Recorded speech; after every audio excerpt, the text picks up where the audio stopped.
Welcome to our hot topic meeting for tonight. My name is Jane Spruill, and I'm the president for the League of Women Voters, Pensacola Bay Area. The League of Women Voters is a nonpartisan political organization, which means we don't support nor oppose candidates or political parties. In an election year like last year, 2020, the League encouraged, informed, and active participation in government by voting. And when we have a time between a general election year and a midterm election, which will be next year, we do a lot of other things as well. We work diligently to register eligible voters and to recruit volunteers to work at the precinct polls. We organize and moderate public rallies and forums where voters can meet and learn about the candidates. And we speak to community groups about the amendments and other ballot issues and publish a written guide for voters, which is very helpful, and we distribute that throughout the area. We are integrating a National League policy this year focused on diversity, equity, and inclusion in our local work. And last year, we introduced a partnership program, which has been a successful way for us to work with like-minded nonprofits in our own community.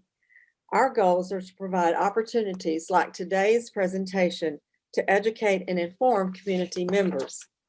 These programs and partnerships enable citizens to be knowledgeable and better prepared to participate in local government. We are especially proud to recognize the Pensacola Young Professional Group as our partner for tonight's presentation. And we have with us today Justin Oswalt. Tell us some things about yourself, Justin, and the organization. Hi, yeah, thank you so much for having me and for having the Pensacola Young Professionals as a partner with this. So yeah, we are a group of young professionals here in Pensacola, anywhere from 18 to about 40 years old. And ultimately, we all have a same mission, and that is to be a catalyst for positive change for the Pensacola Bay Area. And we do that through several things. We have different teams, professional development. We do networking events where we connect with other people. The Quality of Life Survey, where we partner with Quint and Rishi Studer. We put that survey out every year. And my team, I'm the Vice President of Economic Development and Government Affairs, where our goal is to engage young professionals and young people in the Pensacola area and what's going on around us, whether that's policy that comes from the city or county level that may directly impact the lives of young people, or policy maybe we should be involved in. Things like that. So this whole topic, the charter government, is something that we wanted to be involved in as far as this presentation, just from an education standpoint. One of the things we see among young people is not only do they not know what's going on in the world around us, many of them don't care that they don't know what's going on in the world around us. And so we want to change that. So it's presentations that John's going to give tonight that help educate and whether this is something we should be involved in. So we're excited tonight to be a part of this and just to hear from John and how and what a charter government is and how it may impact the lives of young people. So we're excited to be a part of this. Thanks so much for having us. Thank you, Justin. That's a good overview of it. I'm honored to introduce our speaker for tonight, John Peacock. He's joining us today to explain the importance and benefits of charter government and why citizens should support it. But before I ask him to speak about that, I want to tell you a little bit about him. While he is a chartered financial consultant with Edward Jones by profession, he is a longtime community activist, fundraiser, and philanthropist. Currently, John serves on the board as a member for the following community organizations: Pensacola Bay Area Chamber of Commerce, Council on Aging for Northwest Florida, the UWF Foundation Board, and the UWF Historic Trust Board. He chairs both the Downtown Improvement Board and the Autism Pensacola Board. His most notable community service role is as president of the Panhandle Charitable Open Golf Tournament, which he created to honor his son, John Ryan Peacock. His topic today is on charter government. Over 75% of Floridians currently live under this form of local government. In 1969, our local League of Women Voters, Pensacola Bay Area, took a position to support the concept of charter government, and we have continued to support this position in our program each year. Mr. Peacock has been instrumental in convincing the Escambia County Board of Commissioners to look at charter government as an agenda item in their October meeting. He hopes that a group will be formed to study charter government and make recommendations to both the board and the public-based entities on their findings. Thank you for coming, and we look forward to what you have to say. Thank you, Ms. Sproul. Appreciate that. You know, my history, my history of the league goes back, probably 12, 13 years or so ago when the league and I and some other folks worked together to change the form of government in the city. You know, we were a council manager form back then, and you know, the city hadn't done a charter review since for decades. And the league and several of us kind of convinced the city to do a charter review then, and out of that came the strong mayor form of government. So it's important to get involved in and just kind of take a look every once in a while. And I want to start out by saying, one, thank you for allowing me to speak, but also this is in no way any kind of an indictment or indication that I'm unhappy with the individuals on the Board of County Commissioners. I think it's honorable that they've chosen to be public servants. I think it's great that they put themselves out there each and every day to kind of serve us. So this is no way any kind of attack on them. It's really just, hey, let's take a look under the hood and see if there's a better way. So why did I come to this conclusion? Well, if you, Justin mentioned the Pensacola Young Professionals Quality of Life Survey, which I reference a lot, comes out every year. I'm just going to show a few statistics, both good and bad. You know, people in Pensacola and Escambia County are typically pretty positive. So if you ask them, are we going in the right direction? Well, it's been pretty consistent, 63% or so. Yeah, we're on the right track. However, if you kind of peel back the onion a little bit, performance of elected officials, that's consistently been significantly wrong track or negative for the county commissioners and the city council over the positive. Peeling back a little bit further on the real statistics that affect us, again, Pensacola is pretty positive. The quality of life, we say, is 66% positive. When we look back at really important things, over the next 5 years, do you think the quality of life in Escambia County will improve, deteriorate, or stay the same? 48% says deteriorate. Stay the same. 14% says deteriorate, which is up from 7% the previous year, and about 36% stay the same.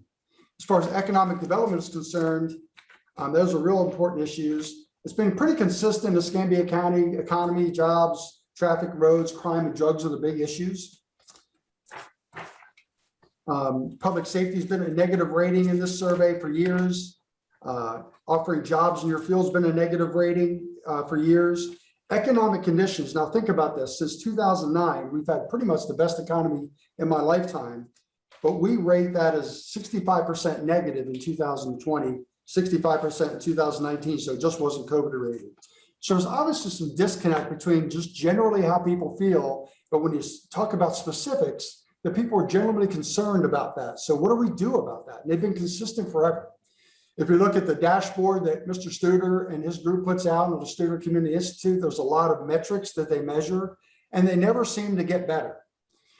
So why? Well, I could argue that it's the form of government that kind of inhibits the folks that we have in the current position from actually taking the lead. Now, imagine if you're in your company that when you worked or any organization, 1 of 5 people, and you can't ever speak except in a public meeting. It's very hard to lead in that form or fashion. And that may be the best for us. I'm not sure, but I think it's worth looking at. So just to give you an idea on some of the other reasons why.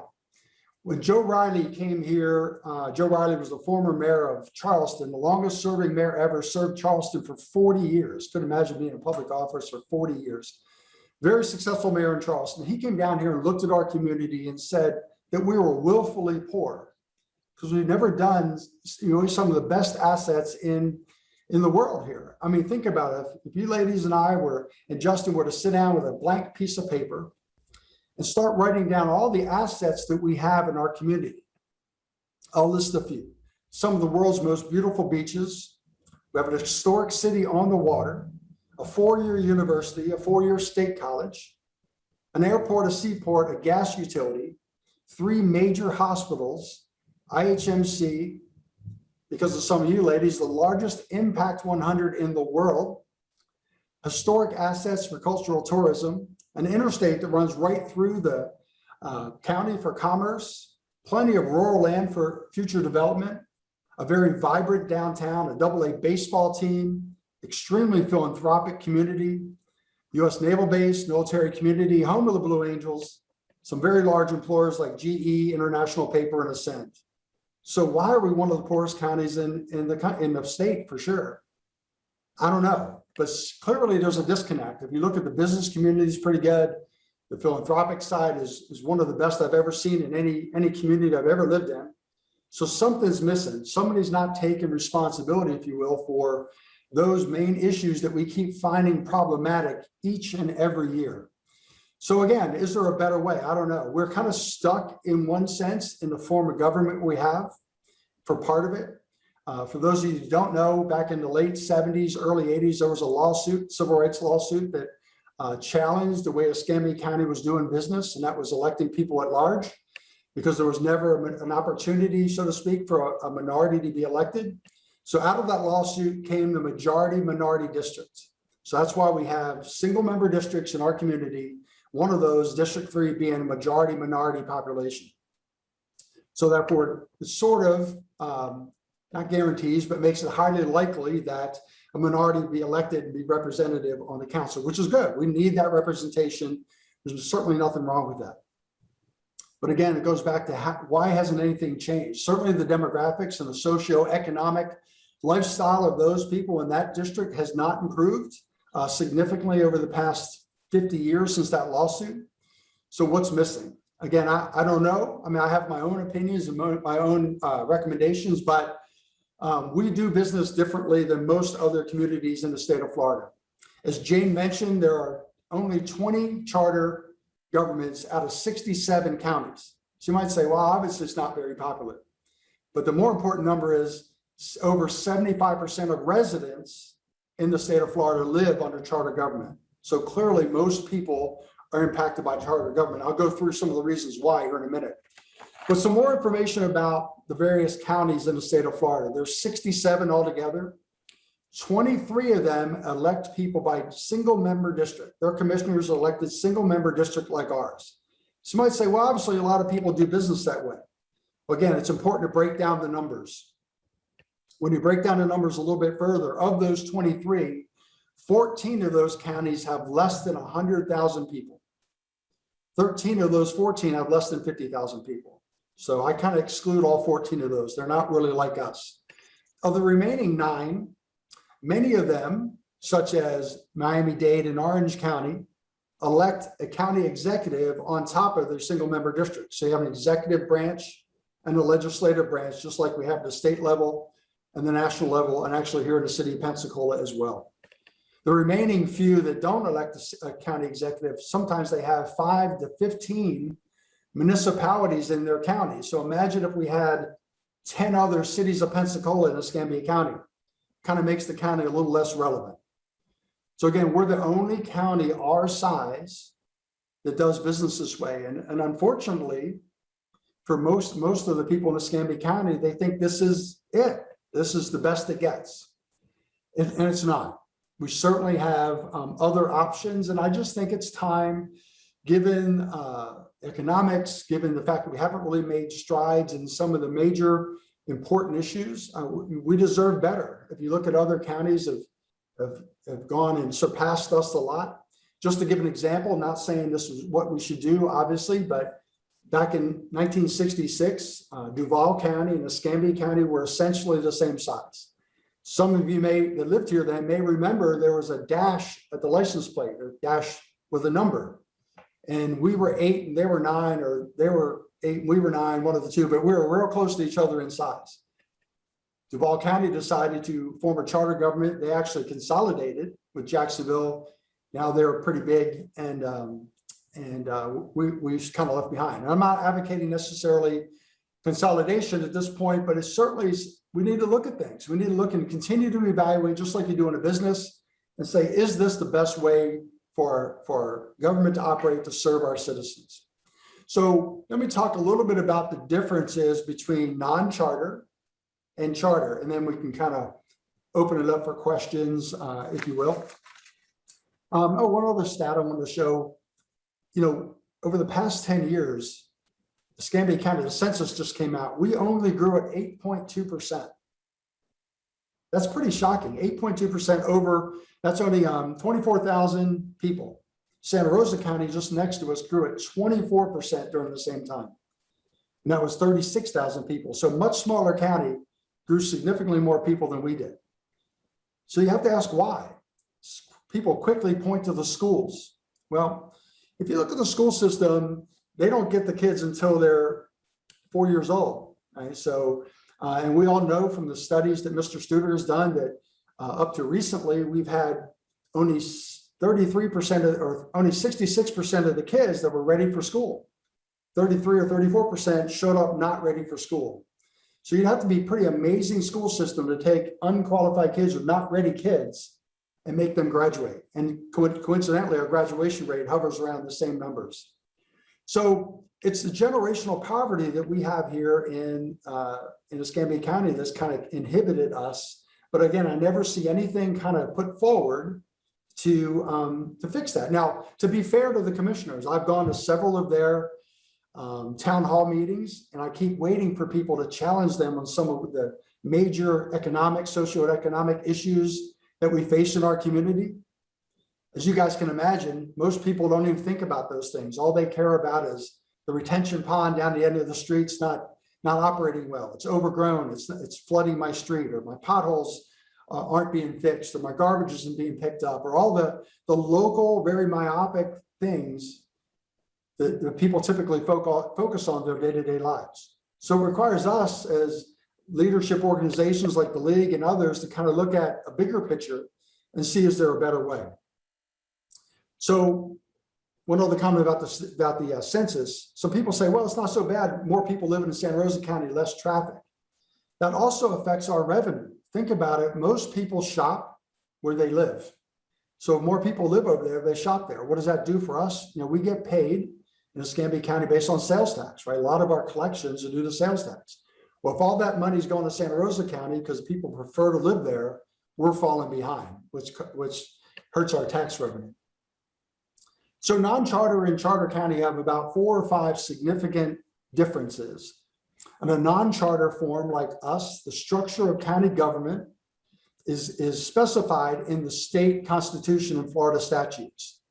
The only way that can change by amending the state constitution or state law can change that structure. That's pretty hard to do. In a charter form of government, the structure of the county government is specified in the charter. It's a document, essentially our county constitution, if you will. And it's approved by us, the electorate. The structure can be tailored by the local electorate to meet the needs of our county. So think about it. We're operating under a document now, the state, that's kind of saying how all the non-charter states, we already know there's 47 of them, so everybody operates the same way. That doesn't seem to make a whole lot of sense to me.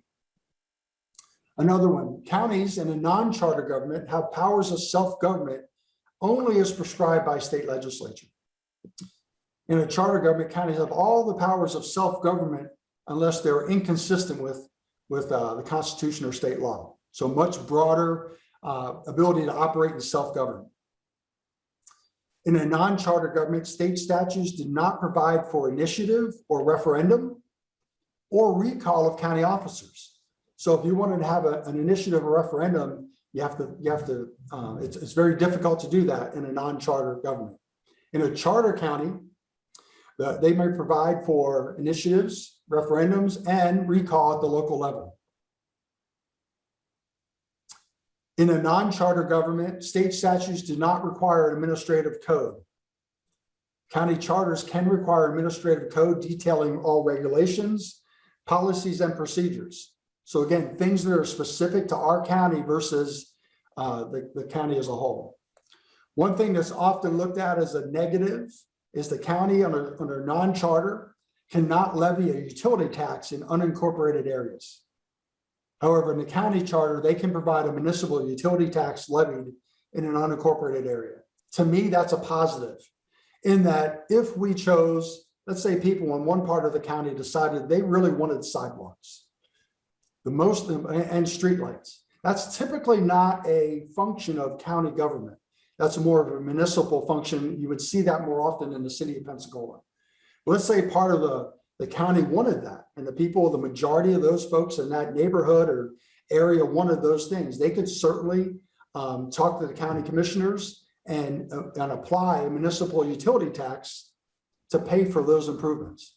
That makes sense to me, right? That's local folks deciding what they want to do. Also, in non-charter counties, a county ordinance will not apply in a municipality if it conflicts with a municipal ordinance. In a charter government, when there's a conflict between a county ordinance and municipal ordinance, the charter provides for resolution. So again, the charter document becomes our constitution, just like the state has one, and just like the federal government has one. So again, we don't have one now.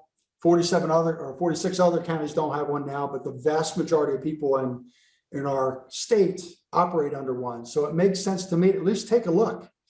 We can form a commission. The request on the 14th, and Chairman Bender has agreed to put it on as a discussion item.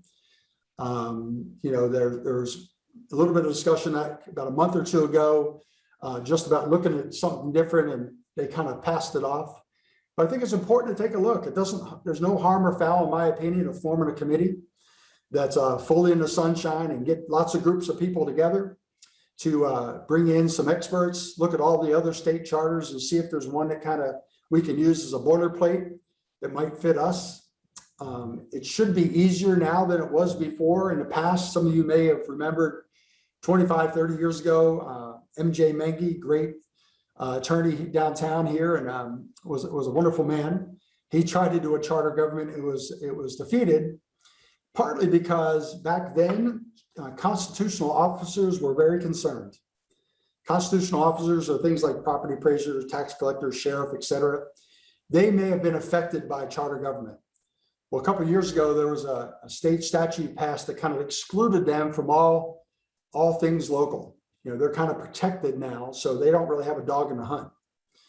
And then some people up north end of the county were a little concerned about the ability to apply taxes. But I think that's a small negative, if you will, for all the positives, because again, then we can get people to run the county the way we want it to run, not the way the state or Tallahassee thinks it should be run.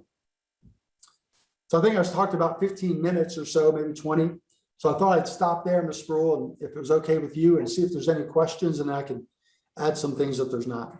Of course, yes. I think Mary Louise is fielding questions, so I'll turn it back to you, Mary Louise.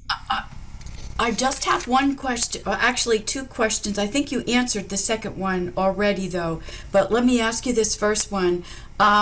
What would be the disadvantages of charter government? Are there disadvantages that we need to know about? Yeah, I haven't been able to find any, because again, it's local control. It's interesting. Mayor Robinson was just awarded something from the state for his advocacy for home rule. And that's really what this is. This is home rule. The only negative that people have pointed to in the past is that under a non-charter government, the county cannot levy a utility tax, like I mentioned, but under a charter government, they could. Well, again, to me, that's also a positive, right? So that if a small part or a certain part of a community wants, let's say Perdido wanted to be more city-like, for example, they wanted sidewalks and lights and all those kind of things. Well, maybe people in Century don't necessarily want to pay for that by increasing tax revenue to do that. Well, in a charter form of government, they could levy a tax in the Perdido area if everybody out there, the majority agreed, and that would only affect those folks. So to me, that's a positive, but as you can imagine the spin that could happen, right? Oh my gosh, taxes are going to go out of control. Well, it doesn't say you can raise taxes any more than you can now, but that one item in the past has made people hesitate. And I think that's more of a positive than a negative, because if we're going to continue to provide, as our community grows, if you think about it, we're pretty urban from about 9 Mile Road south.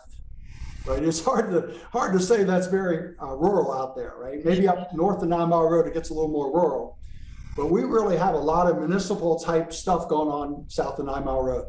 And some of those people are going to want, I assume, municipal services such as sidewalks, maybe better fire and police, those kind of things. Well, again, that could be done in segments under a charter government versus a non-charter government. Well, and that raises another question. A member wants to know what would happen with dual services, such as the Pensacola Police Department, but then we have a county sheriff's department. What would happen there? Yeah, great question. So this is not consolidation. You're referring more to consolidation. This is really, you would end up with a similar, if the and there's no definite here, right? If the county decided to have a charter government, it could have a charter government and stay exactly the way it is in terms of 5 single-member only districts. They could decide they want to elect the county mayor. The charter, that's the whole purpose of looking. So nothing would change. Nothing would consolidate between the city and county. They would still remain 2 separate entities. Now, full disclosure, and this is not a secret for people that have followed my writings for a long time, I wish we did what Jacksonville did years ago. It only makes sense.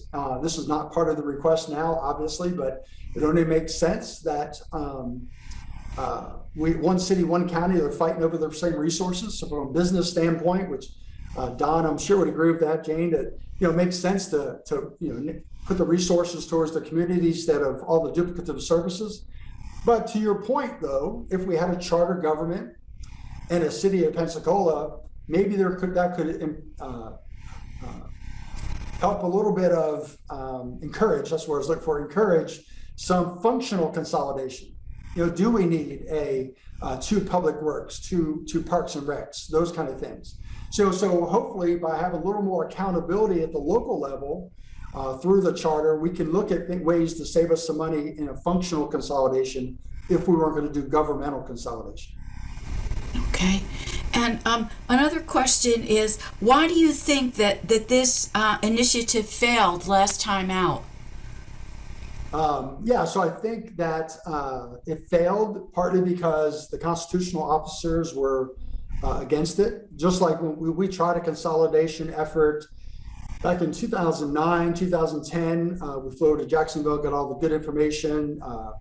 Former Supreme Court Justice, the Florida Supreme Court Chief Justice, Ken Bell was the chair. We had a lot of great talent on that committee. It was sanctioned by the Board of County Commissioners and the local legislative body from the state. We met for, geez Louise, I don't know how long, but it seems like a year or so, came together with a pretty decent charter, best it could do at the time for consolidation. And then when it got to the fine print or so, that the county commission balked and they didn't let it go. They asked the local delegation not to let it go to a vote. So that succumbed to pressure. But prior to that, and I think there was a lot of angst on the part of the constitutional officers at the time, again, the sheriff and the property appraiser, tax collector, those kind of folks that were worried about their organizations being affected. Now they're kind of off the table. We can't do anything with them under charter. This would just be dealing with the Escambia County government. But if you think about, even in Escambia County government, we have an SRIA that deals with the beach. We have an ECUA that deals with the utility stuff for sewage and water. We have a PEDC for economic development. If we try to affect change in our county now, it's almost impossible. If you think about it, it's really, your vote really doesn't count under the current form of government. You get to vote for 1 commissioner and 3 other people that you can't vote for and have no recourse can do things negatively affect your life. That doesn't make a whole lot of sense to me, right? It'd almost be like never getting elect the governor or vote for a governor, never getting to vote for a president. That's kind of why we change things in the city. The county may or may not choose to do that. But I don't like when there's not accountability.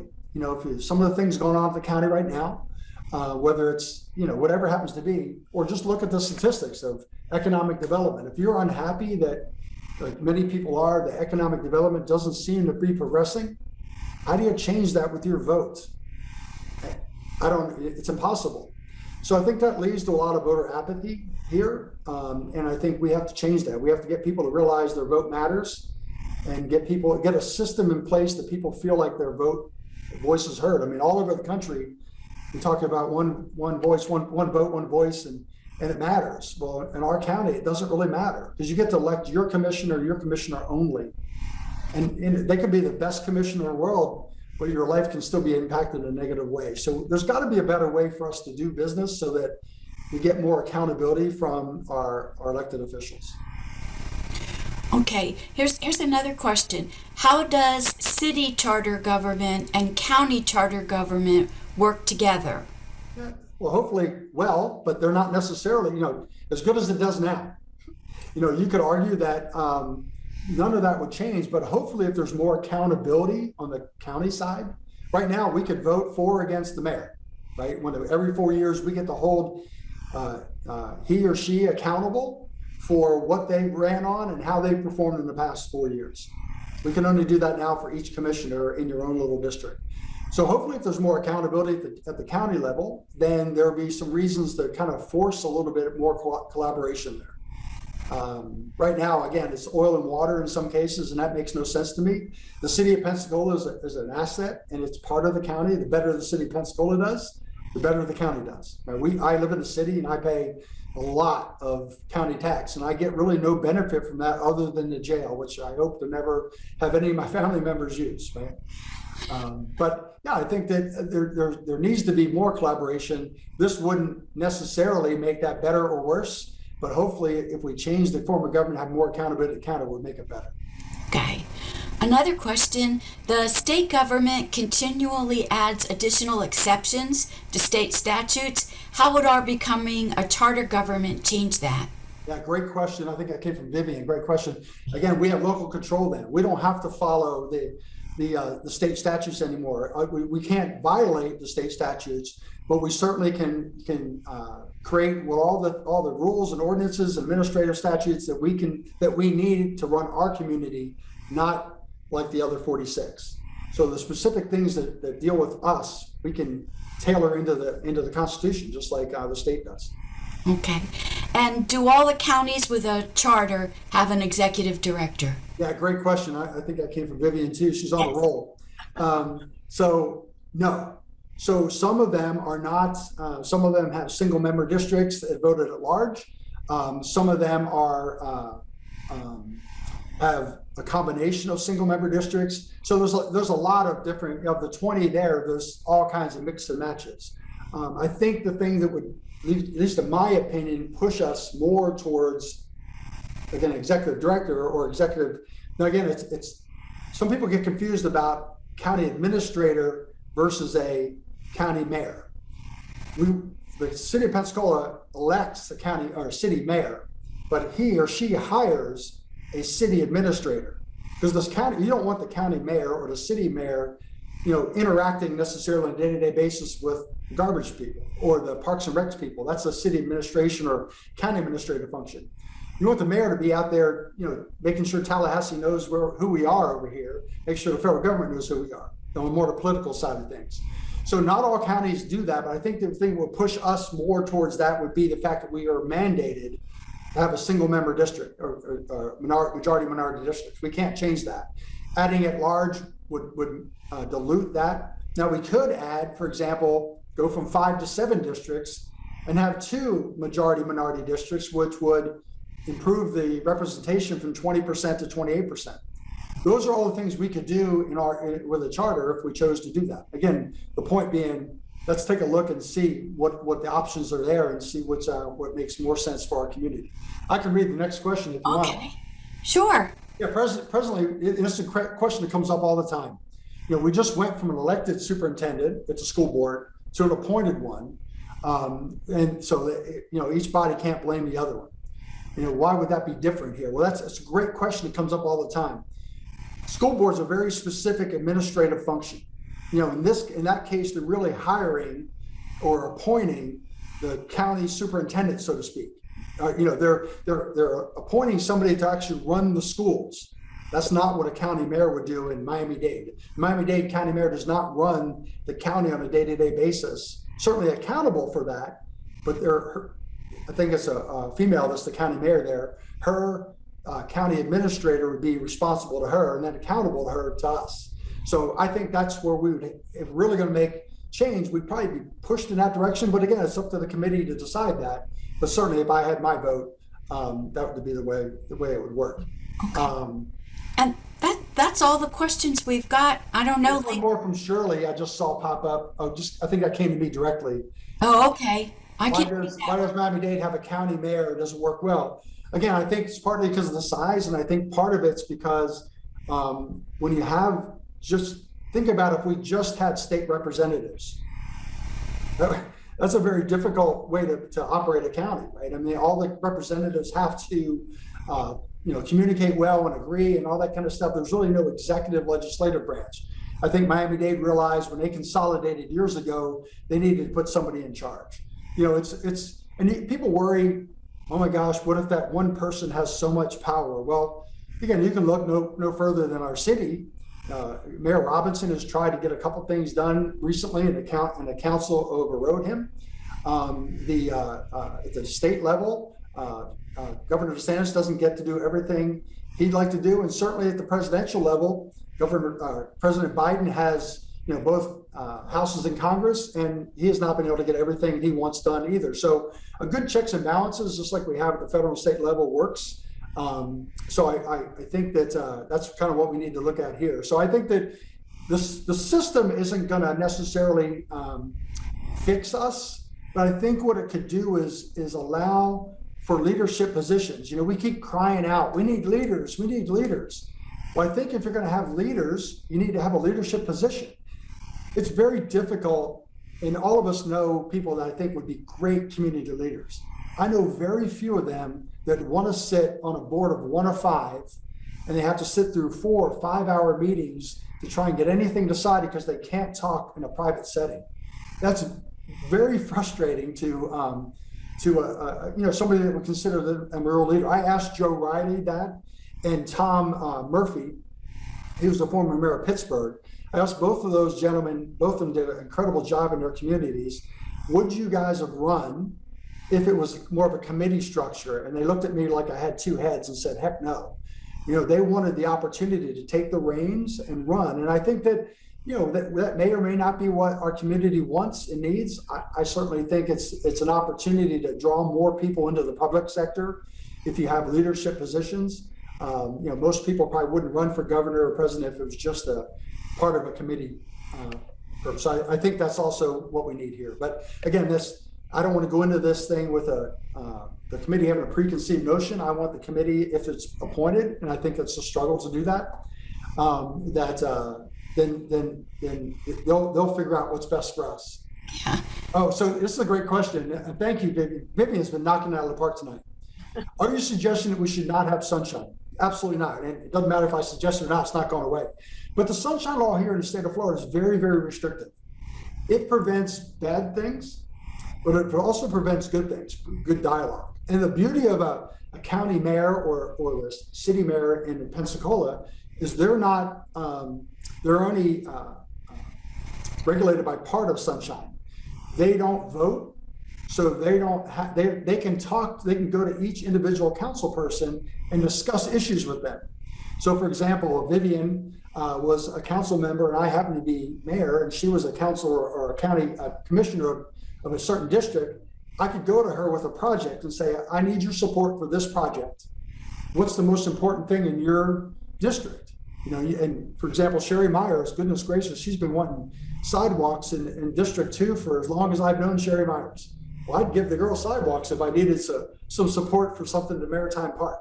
That's good politics, and it prevents that under the current structure. But what Sunshine Law prevents is for me to go to Vivian and to Mary Louise and say, well, hey, Vivian, Mary Louise said she's going to vote for me, so you need to vote for that too.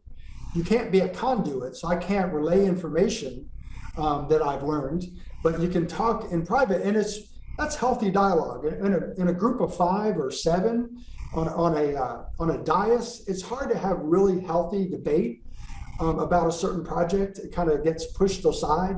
So just look at our community. We haven't had a county administrator serve full term since Wayne Peacock, no relation, back almost 30 years ago. That tells you it's a very difficult job to be a county administrator when all your focus is to make sure 3 of the 5 are happy at all times. So something's got to change if we're really going to create some leadership positions for people to do that. Let's see. And Amy wrote, again, I think this comes straight to me, specifically addressing the issue of our school system. How would the charter help improve schools and early education? Yeah, great point. And thanks for reminding me of this. If you think about what we just passed, this community just passed, what, a 0.5% sales tax, 0.5% sales tax on the Children's Trust. Well, that's extraordinary that in this time, we voted to tax ourselves more. Well, because we saw the need and it was pretty overwhelming, I think 61 to 39%. So we saw a need there. Well, my argument is if the public side had seen that need all along and redirected resources there, we probably wouldn't be at a crisis where we are now. There was nothing preventing the county commission years ago to saying, we have a problem. The 0 through 3 are not getting ready for school. So how do we fix that? Kind of like the Children's Trust is going to do now. But they never did. Because how do you hold them accountable for that? And then we always blame the school system. And I don't blame the former superintendents. They had to deal with a broken system, if you will. They only got 2/3 of the kids that showed up ready for school and the other third were not. And certainly the generational poverty we have here in Pensacola and Escambia County is extraordinary. And economic development still seems to be a struggle here for us. Again, if you're unhappy with any of those things, how do you vote to change that? And again, the current system doesn't allow you to do that. So I think that the school system will be fixed or supported by getting better jobs, better education for those younger folks and getting families more employment. Crime and drugs are often caused by people because they're unemployed. We have a huge problem here. Again, jobs typically fix a lot of that. Well, again, how do we vote if Amy and Hugh and Shirley and all these other people are upset with what's going on? Your vote doesn't matter now. And I think we can find a system that your vote does matter. And I think it's important to do that. okay, and we had a thank you message from Pam Schwartz to you. I'm sure you've seen it, but let me read it for the rest of the folks. Thank you, John Peacock, for your articulate activism promoting greater civic engagement and for your philanthropic contributions to our community. Your leadership is very much appreciated. I agree about consolidation. So, and I have one more question. Can you go over again about the meeting on October 14th? Thank you. Yeah, there's as it stands right now, Chairman Bender has agreed to put it on as a discussion item on whether or not they want to form a committee to study charter government. And I don't see any harm or foul in that. But if I was a betting man, I don't think it's going to be an unanimous vote, at least not unanimous vote in favor. So I'm a little concerned that they're going to kind of blow it off. And I don't, to me, there's never a reason not to look at the way we do business. So I would love if the league could study this more and talk about it more, or at least support it with a letter or show up on that day. It's a committee of the whole meeting. I think it's early in the morning, 9:30, something like that, on the 14th, where they have speakers, and just make the request. Just like I'm not advocating at that meeting, I won't be advocating for a specific outcome. But I don't see any downside to taking a look and seeing if there's a better way. Clearly, we do business differently than almost any other county our size, or any other county our size. Some of that's mandated, but some of it's not. So can we do things differently? We can control the charter of government anywhere from salaries. Right now, salaries at the county commission level are picked by the state. For example, our county commissioners make $85,000 a year. That's almost twice the median income in Escambia County. If we had a charter, we can pick that rate. Just as one example, right? We get to pick and choose what we want in Escambia County versus what's mandated by the state. And I think that's important. As our county and community continues to grow, some people say, John, I don't want anything to change. Well, we all know we've been around the world a few times. We all know that change is going to happen, whether you want it or not. It's either random change or controlled change. And I'd rather us be in control of that change as much as possible. And I think the charter government allows us to do that. And again, to me, it's worth taking a look. Okay, and I'm out of questions unless there's some more coming in on your side, John. I don't see, yeah, I don't see any. Amy was the last one. Amy Partington was the last one. Okay, all right. Well, thank you so much. Let me turn the meeting back over to Jane then. Thank you, John. That was very informative. And I want to just clarify something. You said letters might help if the league, we're good at writing letters. And I just wanted to know directly to the commissioners more Yeah, effective. I would send it to the chairman and copy all the commissioners. Okay. What about things in the News Journal? Yeah, obviously, and I'm meeting with the News Journal folks on Friday. I'm gonna meet with the PYP folks. Justin and I have already met a little bit. You heard me ask for the same thing. I think the more groups that come out and say, what's wrong with taking a look? To me, I'd be very concerning if we didn't even want to take a look. Right. So there's nobody I know that can look at our community and go, everything's just going great. I mean, all the studies, all the surveys show that there's a lot of deep concerns here. So there's nothing wrong with taking a look. And the way that process would work is if the group was formed and a charter was, let's say we did do a charter and a charter was created, then we go back to the county commissioners to say, yep, let's put it on the ballot or not. And then so they have another bite at the apple. And clearly we have some recourse if they choose not to, but again, there's no reason not to look, in my opinion, other than, just concerned about change might impact some things in a negative way for you. And there are some people in this community, we all know that don't want it to change, because right now, if you're a high roller and you kind of have some control of 3 of the 5 and you can count to 3, you can pretty much get a lot of things done here. And I think that's unfortunate. That's not always in the best interest of our community. That's going to happen in any form of government. When you have that, maybe an executive and legislative branch, that might mitigate some of that because there's those checks and balances. But again, I think taking a look is really important. I do want to make sure that, Pam mentioned consolidation, and this is not a request for consolidation because it doesn't impact the city at all other than the county, cities in the county. I think that's a big, to me, I wish I could, but that's a big ask at the moment. I don't think we're ready for that. I wish we were, but I think this is just taking a look at how the county does business. The county's got, I think I read in the paper this morning, it's $530 million budget. That's a lot of money that's controlled by 5 guys that we really don't have a vote in saying what they do. Right. Does it help for citizens to just come and listen? Yeah, absolutely. And, of course, if you wanted to speak or have the opportunity to speak, I don't think they typically ask for how many people in the audience are in favor or not, but if they did, certainly you could do that. But I think any type of civic engagement, Jane, is important.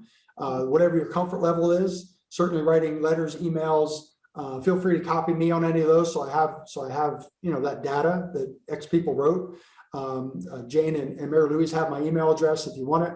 But I think as much civic engagement as you get, that's the whole purpose of your group, right? Is to get civic engagement. And you guys have done a great job for decades in our community to get women involved, which we know we need more of. I mean, look at the 5 commissioners now. They're all male, and there's nothing wrong with that necessarily, but certainly it'd be better if we had better representation of all demographics. Great. All right.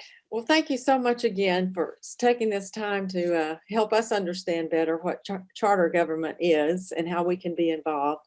If that is something that we pursue or want to look at. And I believe things can change in this community. And I think there are folks that are working hard for that to happen. And it happens that way. A small group of people start and then it grows from there. So we appreciate that thought. Just a couple of announcements at the end of our meeting. For members that are watching, we have a new member welcome planned for Saturday morning, Waffles and Wisdom at 10 a.m. Want me awake at 10 p.m. Anyway, it's a Zoom meeting and you can register for that. And even if you're a returning member or a current member and you want to brush up on what's happening, with new folks, you're welcome to attend. And then a week from Saturday is our first monthly membership meeting. And that one will be looking at what the legislative priorities are. And we've invited our legislative delegation to come and talk with us about what they're there supporting and us to have some, I guess, dialogue with them. And so if you're a member or a guest, you're certainly welcome to attend and tune in. Anything else that I've missed? Any other comments before we say good night and goodbye? I don't see any in the chat, Jane. Okay. That concludes our program. And once again, we thank you, John Peacock, for sharing with us and everyone for tuning in. Thank you.